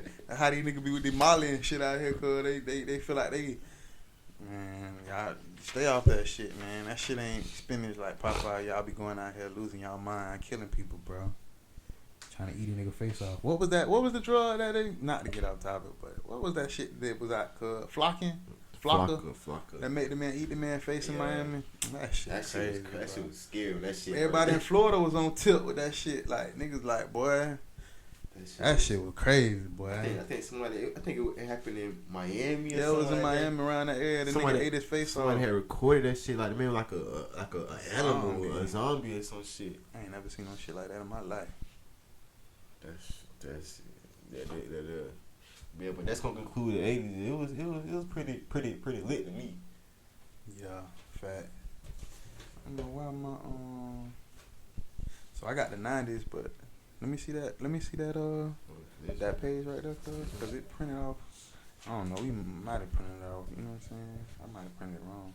But yeah, so I got out here. I got the 90s. So basically, the 90s is considered the golden age of hip hop when it comes to music, man. I think it's a big part. I really, in retrospect, I think that's because of Pac and Biggie, cause you got two dynamic forces. You got an East Coast rapper, well, Pac from the East Coast, but I feel like he did so much dynamic music and work on the West Coast that they consider his career from the West. West Side. Yeah. So it's like you got two juggernauts in the hip hop community. You got Biggie on the East, and you got Pac on the West, and just the music and the shit that was coming from both sides of the coast at that time in the 90s was just just like unparalleled. Like you can't like recreate that shit. You know what I'm saying? Like the flow, like the rapping, the abilities in the 90s for people that really could rap, I think was top tier. Like Nas, you got like the J's, the later in the 90s, and you got Big Pop. Like, you know what I'm saying? Like I feel like just the rapping ability, like the talent of rap in the 90s was at a high level. You know what I'm saying? When it comes to rap music. But we had Dear Mama. You know what I'm saying? That's probably like one of Pop's biggest songs. Like Dear Mama came out in '95. We had Return of the Mac. You know that song? Mac Morrison song. You ain't never heard that song? I heard it. Return of the Mac. Oh yeah. That came out. That came out in '96. Heard And then No Diggity, Blackstreet, Boys to Men on the R&B side. They had a song, my bad, they had a song dedicated to mamas, right? Boys and Men. Yeah, definitely. Yeah, that group. Yeah. That's Boys to Men niggas. So it's like all around in the music in the 90s was jamming, bro. Like, you feel me? Like, then you get the later 90s, like when we got a little older, like 98, 99, and then you had like, you know what I'm saying? Like the Southern rappers that came out from down here in the 90s, like Trick, JT Money. You know what I'm saying? People that we familiar with. Yeah, so it's like that shit got even more lit for us in Florida. On the fashion side in the 90s, I feel like we got that shit too, cause that's when like baggy jeans and Nautica, like that shit like that Tommy, Polo, Jabot, like Carl Kanai. You know what I'm saying? Like all that shit started coming out, man. So it's like Nike, niggas start wearing, Jordans and all. So it was like Versace Coogee, like the Biggie Coogee sweaters and the Versace shirts, the silks and stuff that niggas was wearing in the 90s. Like I feel like the 90s had the best sneakers. Echo, yeah, Fubu, like all that, cuz like all that. I feel like the 90s had the best shit that you could put on, man. Like if you wanted to put some shit on, and I feel like I sometimes be wanting to get that shit. Cause like get that shit. Like I wish they had a company that sold all that vintage shit. Cause I buy all that shit. Cause that shit be hard to me. That shit. I seen Jabot coming back. But it's tight now, ain't it? Yeah, it's like skinny jeans. Like it ain't like regular how it used to be. But if they made that shit baggy, cause that shit wouldn't look right today. No, but they going back to the baggy shit with the pants that be low over the shoes. Yeah, I be seeing Thug and Gunna and them wearing them type of jeans now. So I don't know if they going back to that. I wonder if they going back to that style of wearing. When I had my first two pairs of Jabots, it was the shorts. One was green and one was blue. I had the green and blue regular plain shirt, and I had the G Unit shoes. Oh yeah, I remember them. Where you got that fit from, cuz? They got it for you, huh? I think mama got it from like Burlington yeah, or some shit like that. Used to have a lot of shit before it became Burlington. Not the Burlington that they know, but yeah. You used to get down here in the city. You used to could get a lot of nice shit out of Burlington. Burlington, I think it was either Ross or Burlington, but yeah. They had Jabot when that shit was in style. They had you can go in that bit and get like a couple fat fits. You can get a couple fits for $100 almost, cuz. Jabot was ahead of his time. Cause my favorite part about it, you can loosen the strap like the tighten that bit, like that bit was ahead of his time. Shit. I ain't gonna lie. Yeah, Jabot was on some other shit. Different colors. That if they bring that bit back, cuz that bit gonna make a killer. What was the who made the Fat Albert shit back in the day?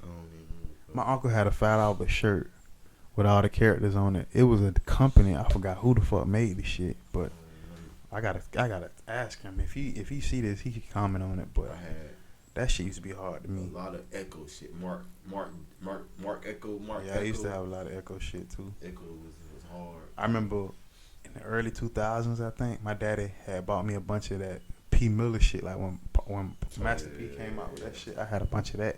Inichi. Oh yeah, I had a lot of that shit. Yeah, all that shit. And then this one you really could go in the mall, like Dillard's in like Macy's, Dillard's, J.C. Penney's and get nice fucking clothes. Like, nah, I don't. It's like you order all that shit online. Like, they don't have nice clothes for these kids in the malls no more. Like, only nice shit that you got at the mall is if you go and get some designer shit, but they ain't got the like brands that they had back in the day, like when we was coming up. You can go in the store, like, well, you can on, but it'll be hard to find. Like, they used to have the outfits like the hat, the shirt, the shoes, the pants. They used to have that like right there. You can buy that like the whole thing, but nah, you gotta go to each store, find a shirt, this store, find the shoes, like that shit. It's too much. Like it ain't how it used to be. Like one stop. In Dillard's, they had a matching shirt up here on the bottom, top rack, the matching pants at the bottom. You know what I'm Real saying? shit. No, definitely facts, cuz. That shit used to be lit. Going clothes shopping was lit back in the day, back then, because you knew you go to the store and you gonna leave with the fits because it's all right there for you. Then it was a task trying to make sure you shopped at different places that other kids didn't shop. Cause you didn't want to have all the same shit that everybody got on in school. So you would have to, shopping for school would be a weekend thing, Friday, Saturday, Sunday. Exactly. So, but they used to wear capri pants, acid wash jeans came out in the 90s. You know, animal print, it started coming like big in the 90s, like Cheetah and all that shit. And then Nike was a big brand. Sports in the 90s, man, we just gonna have to say Michael Jordan, man. MJ. Just, I ain't really got much else to say. Like MJ. Johnson, Larry Bird. Like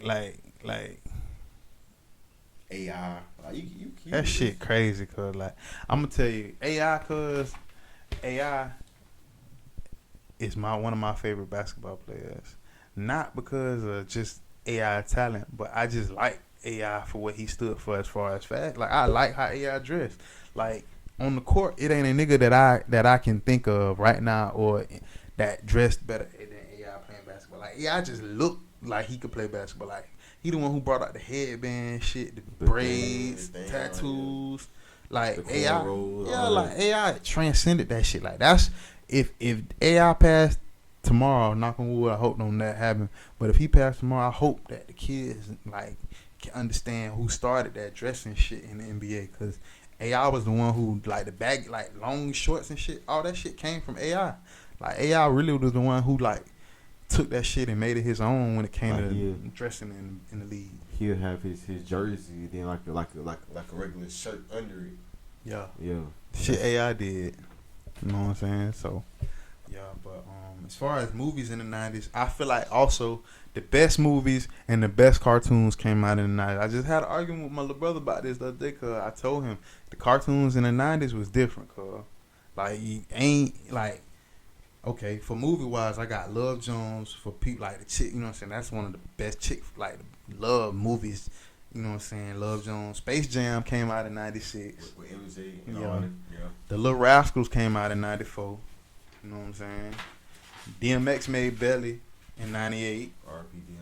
R.P. DMX. He made Cradle to the Grave. All that shit, man. Jackie Chan. Yeah. Gabrielle. Yeah. And Sandlot, the movie Sandlot came out in 93. That's another classic.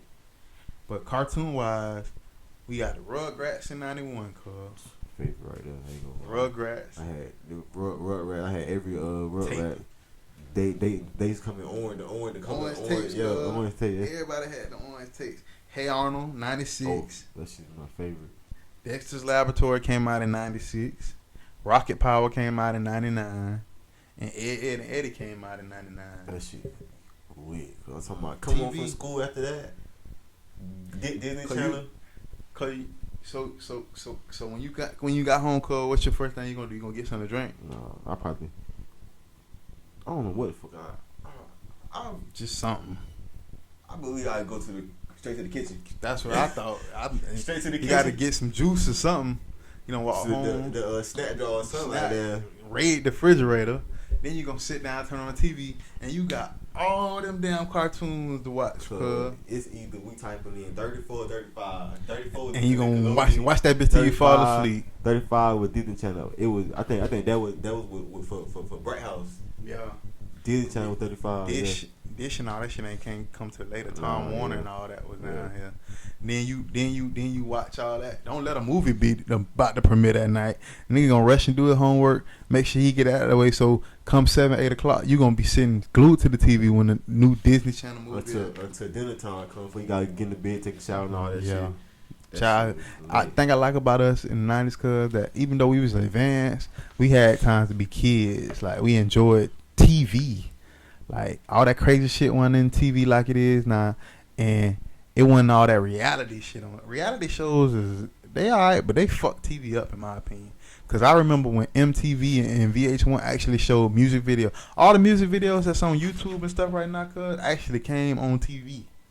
Like you could sit down on BET 106 and Park, and you could have seen Lil Baby premiere music video back then. Or you could, you know what I'm saying? Like they actually showed music videos. They don't, VH1 show only Love and Hip Hop. It was either BET or Channel 72. With the channel, I think Channel 72 showed the hip hop. That was MTV or VH1. MTV Cribs. Yeah. And VH1. Yeah. See what I'm saying, cuz? We don't got none of them shows no more. Punk used to come on MTV. Like all the good TV we used to, man, that shit is a lost art nowadays. That's gonna wrap up the 90s for me, man. And like I say, I just believe the 90s was just the latest era, cuz. Like, what you got to say about it, cuz? A lot of shit came out. A lot of stuff came out in the 90s. Yeah. That's still popular 20 years later. Yeah. Facts. Exactly. Yeah. But you can go with the 2000s, cuz. It was some alright. So we gonna hop in the 2000s. It was. I'm gonna start off with fashion first. 2000 it was a lot. I'm gonna run it, cuz. I'll be right back. Gotta use the bathroom, y'all. It was a lot of shit, like rip jeans. What else? No perms. That was big for the women.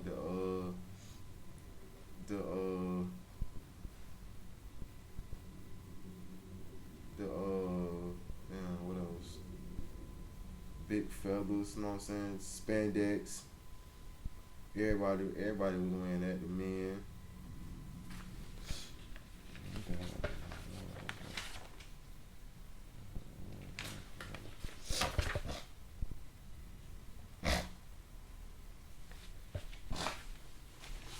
I think you got mine, bro. What's that? The back of the 2000, I think you got mine. On that thing. Oh, damn. I almost killed myself, cuz. What it did?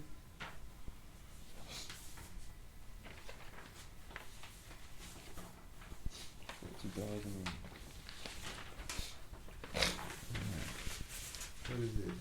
Like this? Fashion? I don't think that. I think it's the 80s, bro. Oh, shit. Oh no, we have new technical difficulties. Hold on. Nah, I'm trying to think of what.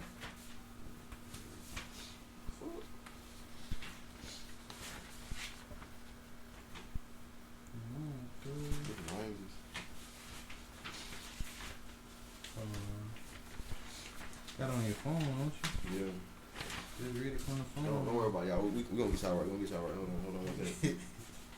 Yeah, it's on the phone. Yeah, for sure. All right, y'all. We gonna. My bad, y'all. So we gonna start over. So rap 2000. Nelly. We was talking with Nelly. That nigga ran in the early 2000s, didn't he, cuz? Hot in here. I was just finna say that shit was number 7 on the charts. Damn. Then can't forget Wayne. Of course. Dr. Carter. That whole album was top 20. The Carter, yeah. Then you had. I remember when that shit came out. You had Fat Joe, Remy Ma, Lean Back. Anthem. 26 on the chart. Then you had Rich Boy, throw some D's on it. Remember that shit too. 27 on the chart. And then you had Snoop Dogg, Drop It Like It's Hot. That was Yeah. that was 2028 on the charts. Hell yeah. All right, so that's the rap. And, but we gonna get into the pop for the 2000s. We had Destiny Child. Yeah. Say My Name. That was ain't like that's still my song to this day. That's still a song to this day. That was You still number. be bumping it, cuz? Yeah, I bumping that big cuz. Slow down, I be that was number 3 on the charts. Aaliyah, Try Again. That was number 1 on the chart. Yeah. What movie that was in, cuz? Rush Hour or something crazy? It was in a movie, but that shit was hard too. I don't remember, cuz. But Outkast, Miss Jackson. Yeah. That was number 1 on the charts. Usher, can't forget Usher. Usher did his thing in the early 2000s. The song everybody knew. You Got It Bad. Yeah. That's the jam. That was number 6 on the charts. And can't forget Ashanti. Foolish. Fine, boy. Foolish. No, she had number 10 on the charts. Yeah. She had a lot of women mad at their boyfriends in the early 2000s. Ashanti had that shit going on. All right, so we are done with the music and all that for the 2000s. We gonna jump into the movies. I feel like these was the top 5 for me, and I feel like X-Men. Okay. X-Men, Lord of the Rings. Yeah. Lord of the Rings. Finding Nemo. Yeah. Finding Nemo, and last one, can't forget Kill Bill. Yeah. Them movies had a big fight like that. Like them movies when they came out, they had like big fan bases, like a Avengers and all them. Good. They had like Twilight fan base and shit like that. I ain't gonna lie. When Finding Nemo came out, we was in movie theaters. I was in daycare, not daycare. Finding Nemo came out, yeah, everybody was jits. I think I was in daycare. I forgot. I don't know where I was, but I was with a group of kids. We had went to the movie theater. Oh, y'all went on a trip. Yeah, I know what you're talking about, cuz. They used to take you, and you used to get popcorn, you get a drink, you get the little. Yeah, man, I remember, cuz. I'm telling you, cuz, our childhood was different, man. Yeah. They actually took you to a field trip to movies, man. Like every other Friday, we used to go like to field trips, like movies. During the summer? Was it summertime? I think it was close to the summertime that because living in Orlando, they used to do that. They used to take us on trips like to the movie theater. You know what I'm saying? Yeah. That's what make a nigga be good, so he could go. And then we got 8 Mile, classic. Eminem classic. Method Man. Yeah. Ain't gonna lie, boy. Eminem, he was good at freestyling. We ain't gonna lie. Yeah. And what else? We got Friday. Can't forget Friday. Friday. All of them, cuz. Friday, man. Friday came. No. 8 Mile came out in 2002. Friday came out 1995. So we're gonna consider that. You know what I'm saying? Late 90s, early 2000s. Yeah. Fact. Hustle and Flow. Yeah. Came out 2005. We yeah, got, damn, it was that long ago? Yeah. Damn, that's crazy. We got Miniature Society. Yeah. Came out late 90s. Oh, late 90s, yeah. Okay. We got Training Day, Denzel. That was 2000s. That nigga right there. That nigga came Training Day was the shit, cuz. I ain't gonna cap. That's probably one of the best movies to me from him. Oh, Wayne. Yeah. Then we got Straight Outta Compton, 2015. Yeah. Yeah. That was a good movie. I ain't gonna cap. Straight Outta Compton was a good movie, and they did a good job of showing what them went through and shit when they was coming up and shit. I like the Straight Outta Compton for sure. All right, then we're gonna get into like the fashion and stuff like that.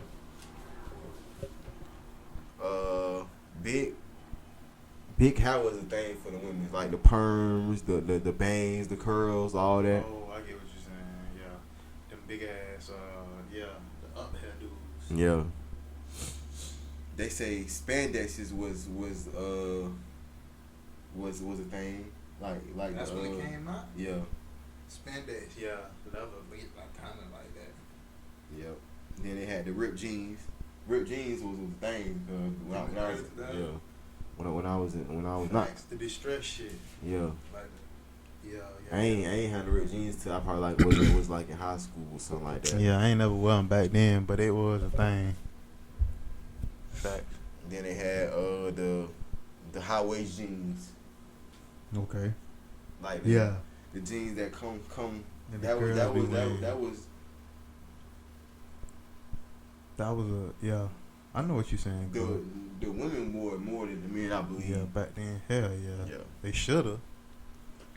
You walking around with high waist jeans on as a man, or we ain't gonna. That's another story, man.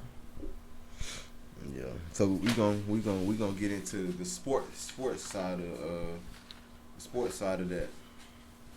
Sports, early 2000s. It was a lot going on in basketball. I'm just give y'all a few. The Lakers won the championship in 6 games. Their opponents was the 76ers. And then they had the Celtics. Mm-hmm. And then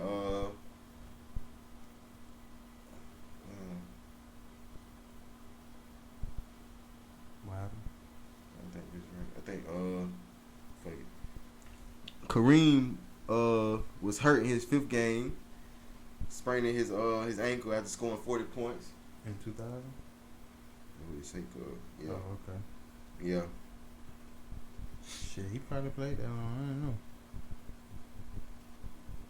Go ahead. All right. Then we're gonna jump into football. The Raiders won. Uncle Two. The Raiders won the AFC Championship game against the Chargers. Uncle Two love the Raiders. Shout out Uncle 27. Two. Yes, sir. And then in the NFC, Dallas Cowboys won the wild card playoff game and won against Atlanta in the division playoffs. Mm-hmm. Philadelphia ended Minnesota's season in the division playoff 31-16. Facts. Yep.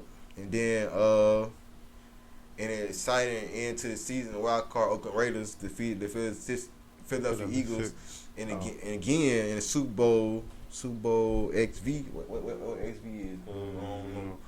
You know we 27-10. Yeah. That's dope. So Sports started getting lit in the 2000s, in my opinion. It was lit, but it wasn't like lit. I think until that era, like that's when I feel like the biggest talent started coming out. Yeah. Like athletic wise, in my opinion. All right, man. That's it for the 2000s. Yeah. So I'm gonna round it off. End it with the 2010. So I put some rap songs together, not even like in the order, but just some songs that I thought had some big like buzz when we was early 2010s. So I got B.O.B. Nothing on You with Bruno Mars. It was a number 1 on April 21st, 2010. Black and Yellow by Wiz, February 10th, 2011. That was like you know what I'm saying? That was crazy. That was ahead of his time, right? Yeah. Then this Thrift Shop song by Malcolm Moore. I feel like a lot of people like that song just because it was kind of catchy in 2013. Happy by Pharrell came out in February 26, 2014. You know, he started making beats. He a producer, so he be behind the scene making beats and shit. See You Again by Wiz, April 15, that song 2015. He played a lot of funerals of people. Movies, yeah. yeah. People. It was actually played in Fast and Furious when Paul Walker died. Yeah, facts. Yeah. Panda by Designer came out. That came out April 25th. It was number 1 April 25th, 2016. That song would make Give start dancing. Panda. Yeah. Like when that shit first came out, niggas ain't understand it, but they was dancing to it though. So you know what I'm saying? Facts on that. When we got Bad and Bougie by the Migos and Lil Uzi, January 9th, 2017.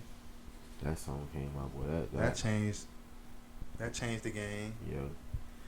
Then we got God's Plan by Drake, hit number 1, January 29th, 2018. And then we go Old Town Road by Lil Nas X, April 8th, 2019. So I ain't understand my bad, girl, but I ain't understand that song at first. But me neither. like once you start listening to something over again, like you start hit like, damn, that bit actually sound good. Yeah. Like, And then when he started explaining what he meant, then it start, I think, like taking people away from the song. People start going left, like. But hey, we ain't tripping, man. Live your life how you want to live it, bro. We got the R&B songs of the decade. So There Goes My Baby by Usher came out in 2010. I remember I had that as my girlfriend ringtone. Yeah. I was in middle school. Yeah. You let her know she calling. We got Deuces by Chris Brown came out in 2011. That was a big song. Adore by Miguel in 2012. Blurred Lines, Robin Thicke came out in 2013, which was a big hit, as we all know. Yeah. New Flame, Chris Brown, 2014. I like the beat on that song.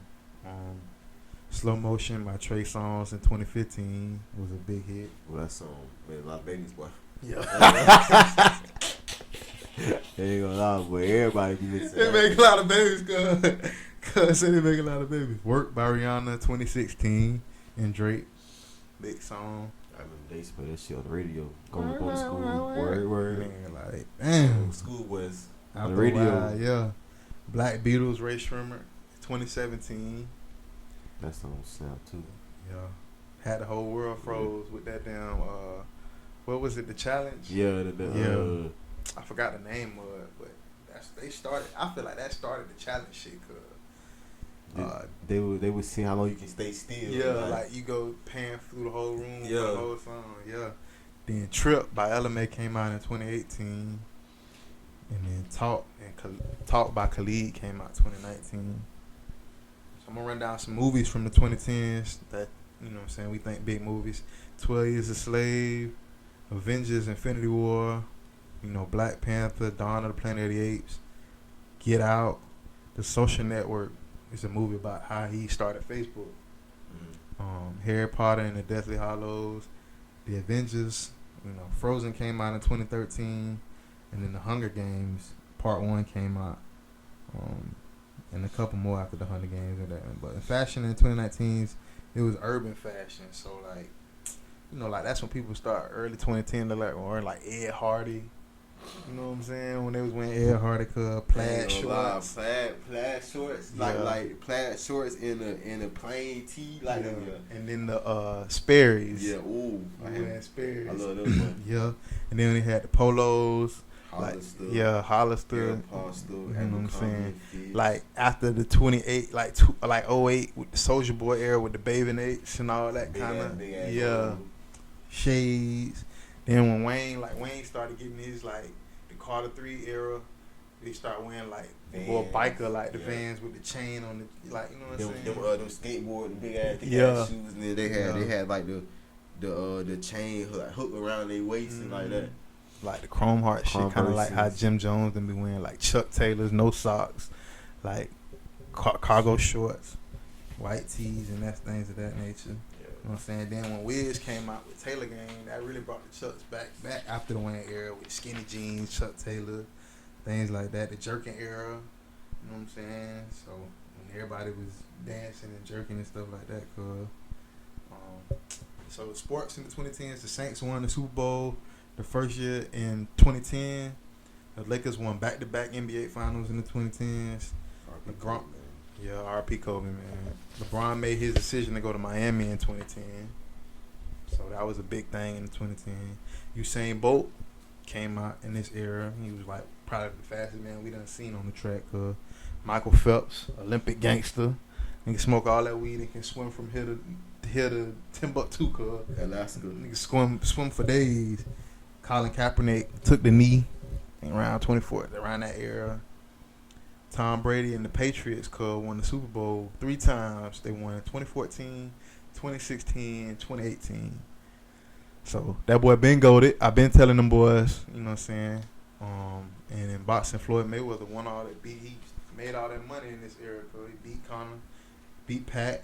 You know what I'm saying? He made a lot of money in that era. So he got a fight coming up soon. When it in June? I think he fighting the shit in June. Yeah, the YouTube shit. Yeah, he fighting. What's his name? Logan or Jake Paul, one of the brothers. He fighting them. Floyd, man. I hope the man be alright, man, cause he snatching people hats off and stuff. Cause Floyd, man, shit crazy. He done got that man. That man growing his hat back out. He ain't want nobody to see his hat. Man, trying to get dreads low key, and you come snatching his damn hat off, man. That man ain't want you to do that shit, man. They gonna kill you in the ring. Man said, I kill you. I ain't these little boys you be playing with. I kill you. But yeah, man. So let's get into the grade. Cause what we say. I say I'm gonna give you mine. I'm gonna go 1, my top 90s. I'm gonna go 2, 80s. I'm gonna go 3, the 2000s.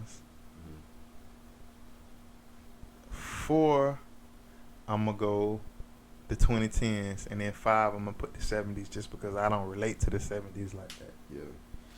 Now, music wise, I would put 70s at my 2, but them my 5. I'm gonna go.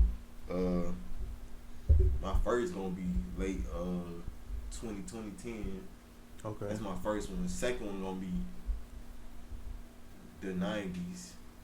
Okay. Third gonna be 2000s.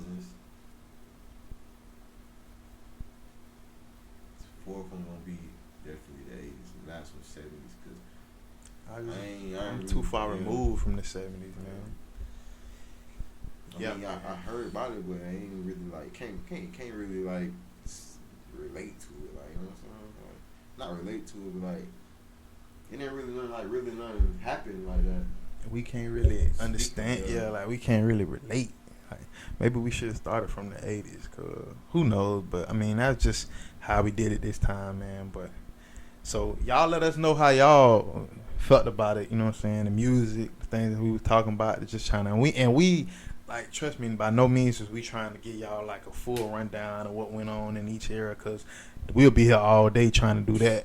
So we just gave. So we just gave y'all like little snips and pieces of what we felt like what the era meant and what it brought and all the stuff that was going on. But like the things that stood out, like the most important thing that stood out to everybody, like, you know, the hits and movies and just like what everybody was kind of doing, it was into at that time. So yeah, basically like shit like we can relate to. Yeah, that y'all we know what y'all can relate to, like what y'all heard, what we seen, like stuff like that. Yeah. So, anything you want to close with, cuz, before we get out of here, man? Yeah. So, we back. Y'all definitely. Next week, up and coming show podcast. We happy to be back, cuz. It's been a minute. We've been in here a long time today. This is probably one of the longest shows we done did. But I think we talked about a lot today. We gonna bear with us, you know, the fans and stuff like that. We trying to get ourselves together on how we gonna structure this show. But I just want to say before we end that this podcast as a platform is really based off of the rise and the growing of our generation and us as the generation and the culture. I feel like we the number one podcast. I'm gonna stamp that and say we the number one podcast. Gonna be the number one podcast in Florida for our generation. And the things that we talking about, I feel like a lot of our generation gonna be able to relate to us. And every week is just gonna be topics and things that we going through as a unit. So if you know, in our age group or even younger, and you want to learn about just the age group that's just a little bit ahead of y'all, tune in every week, man, because you know we growing, we not perfect, we evolving, and I feel like every other podcast out there is already established. I feel like most of the rappers and the people that got podcasts already established as people. So they speaking from a standpoint of legendaryism and things that they already accomplished. We on the rise. We growing. We work. We everyday people right now. So this podcast is by no means it's professional. We try our best to be professional, but we ain't set in stone like that yet. Cause we growing with y'all. We gonna get y'all raw, uncut footage, man. We ain't perfect. You know what I'm saying? We make mistakes just like y'all. Yeah. So you know, if you wanna listen to a platform of two men that's growing in America and African American males that's living everyday lives and going through things like y'all, tune in every week with us. We finna build a website. We're gonna be on all streaming platforms: Spotify, Apple Podcasts, Apple Music. So you'll be able to look at our content on YouTube and listen to it when you're at work or in your car, or anything like that. So that's coming soon. So y'all just stay tuned. We're gonna be doing a lot of stuff. Just stay tuned, man. We're gonna be back next week with more information, new information. Better topics. Stuff happens every day. You know what I'm saying? We can talk about stuff for days. Yeah. But, we don't want to keep y'all on. We just want to give y'all a little rundown of what's been going on in the world, what's been going on in our life, how we feel about stuff. Mm-hmm. You know what I'm saying? Facts. That's about it. So that's all you got, cuz. So. Yeah. All right, man. We finna wrap it up, man. That was, I don't know what episode this is, 4 or 5. One of the episodes I will put in the description. Yeah. That's another episode of the Up and Coming Show podcast, man. We appreciate y'all for tuning in every week. Get on our Instagram, follow us at the Up and Coming Show podcast. We got a new TikTok channel that we finna start piping up. We finna start doing things on that. So it's the Up and Coming Show podcast on TikTok. And yeah, man, all our stuff gonna be in the description up under our YouTube videos. So y'all just keep rocking with us, keep growing with us, and we gonna just go on the journey together, man. So yeah, this is the Up and Coming Show podcast, and we going, man. We out.